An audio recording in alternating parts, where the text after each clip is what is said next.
అంతర్ప్రపంచం ఛానల్కు స్వాగతం. నా పేరు కె జగన్నాథం, కర్నూలు.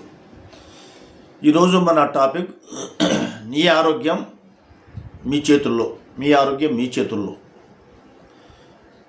మీకు ఆరోగ్యంగా ఉండాలని ప్రతి ఒక్కరికి ఆకాంక్ష ఉంటుంది, సహజమైన విషయం. అది మొట్టమొదటి కోరుకునేది ఆరోగ్యమే, ఆ తర్వాత మిగతావన్నీ.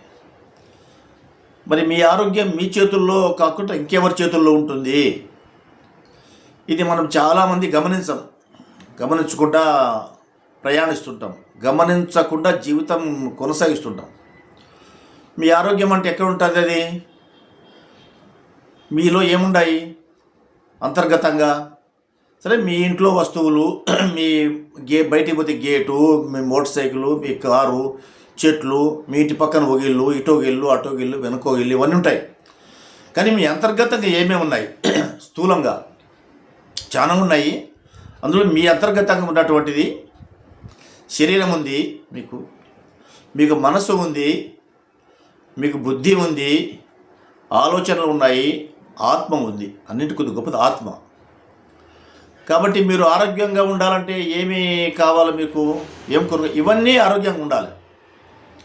మీ శరీరం ఆరోగ్యంగా ఉండాలా, మీ మనసు ఆరోగ్యంగా ఉండాలా, మీ బుద్ధి ఆరోగ్యంగా ఉండాలా, మీ ఆలోచనలు ఆరోగ్యంగా ఉండాలా, మీ ఆత్మ కూడా ఆరోగ్యంగా ఉండాలా. ఇవన్నీ ఆరోగ్యంగా ఉంటేనే మీరు ఆరోగ్యవంతుల కింద లెక్క.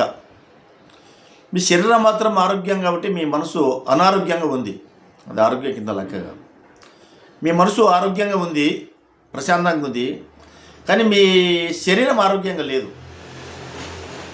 శరీరం ఆరోగ్యంగా లేకుంటే కష్టమే కదా, ఇబ్బంది. ఇవన్నీ ఇప్పుడు మేము చెప్పినటువంటి ఇవన్నీ ఎవరి చేతుల్లో ఉన్నాయి? మీ చేతుల్లోనే ఉన్నాయి, మీ స్వాధీనంలో ఉన్నాయి, మీ పరిగణనలో ఉన్నాయి. కాబట్టి వీటికంటికి యజమాని ఎవరు? మీ శరీరానికి, మీ మనసుకి, మీ ఆలోచనలకి, మీ బుద్ధికి, మీ ఆత్మకి యజమాని ఎవరు? మీరే యజమాని. మీ పక్కింటి ఆయన కాదు. మీ శరీరానికి యజమాని మీ పిల్లలు కాదు. మీ శరీరానికి యజమాని మీ ఇంటి వెనక ఉన్నాయన కాదు, మీ ఎదురింటి ఆయన కాదు. వీటికన్నిటికీ యజమాని మీరే. అంటే ఈ ఫ్యాక్టరీకి, మొత్తం ఈ ఇండస్ట్రీకి, మీ దగ్గర ఉన్నటువంటి మీరు లేదు నేను అనుకునేటువంటి ఈ ఇండస్ట్రీకి యజమాని ఎవరు? ఓనర్ ఎవరు? మీరే. దీన్ని ఎవరు సక్రమంగా చూసుకోవాలా? మీరే చూసుకోవాలి, వేరే వాళ్ళు కాదు. కాబట్టి మీ ఆరోగ్యం మీ చేతుల్లోనే. మీ ఆరోగ్యం చెడగొట్టాలని వేరే వాళ్ళు ఎంత ప్రయత్నించినా జరగదు. మీ ఆరోగ్యం బాగుండాలన్నా, బాగుంటే దానికి కారణం మీరే, చెడిపోయినా కారణం మీరే. మీరే బాధ్యులు, ఓనర్ మీరే కదా. కాబట్టి మీ ఇండస్ట్రీ చెడిపోయిందంటూ దానికి మీరే బాధ్యులు.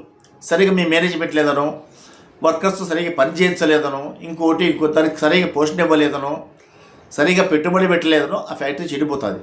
లేదా ఆ ఫ్యాక్టరీలో వచ్చినటువంటి ఉత్పత్తి వస్తువులు సరిగా మీరు మార్కెటింగ్ చేయలేదనో, అమ్ముడు చేయలేకుంటేనో మీ ఫ్యాక్టరీ లాస్లో నడుస్తుంది. కాబట్టి టోటల్గా మీ ఆరోగ్యం మొత్తం మీ చేతుల్లో ఉంటుంది. ఇది స్థూలంగా ఉన్నటువంటి విషయం. శరీరం ఎంత గొప్పదంటే చాలా అద్భుతమైన శక్తి ఉన్నటువంటి శరీరం. మీ శరీరానికి ఏం కావాలో, ఏం చేయాలో అది కోరుకుంటుంది. ఎప్పుడు సమయానుకూలంగా తన పని తాను నెరవేర్చుకుంటూ పోతుంది. మీరు చెప్పినా చెప్పకున్నా. ఒక్కటి గమనించండి, అన్ని విషయాలు కాకుండా. మీరు అన్నం తింటున్నారు, ఒక ముద్ద నోట్లో పెట్టుకున్నారు, పిడికాడు. రెండో ముద్ద మీరు పెట్టుకోమని చెప్పరు, చెయ్యి ఆటోమేటిక్గా నోటికి దగ్గరికి పోతూనే ఉంటుంది చెయ్యి.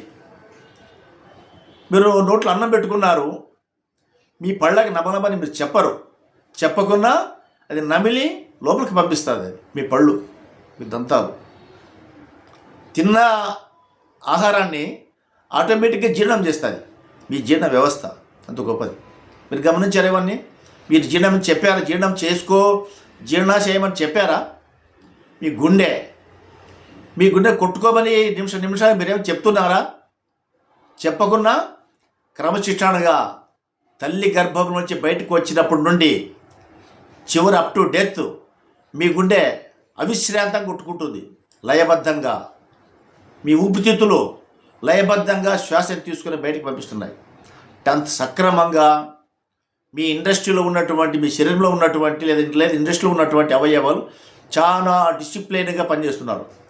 మీ ఫ్యాక్టరీలో ఓనరు, మేనేజరు, సీఈఓనో, వర్కర్ సక్రమంగా పని చేయకపోవచ్చు, కానీ మీ బాడీ అంత పర్ఫెక్ట్గా పనిచేస్తుంది. కాబట్టి దానికి ఏమి ఇవ్వాలా, ఎంత ఇవ్వాలా అనేది మీరు నిర్ణయించుకోవాలి.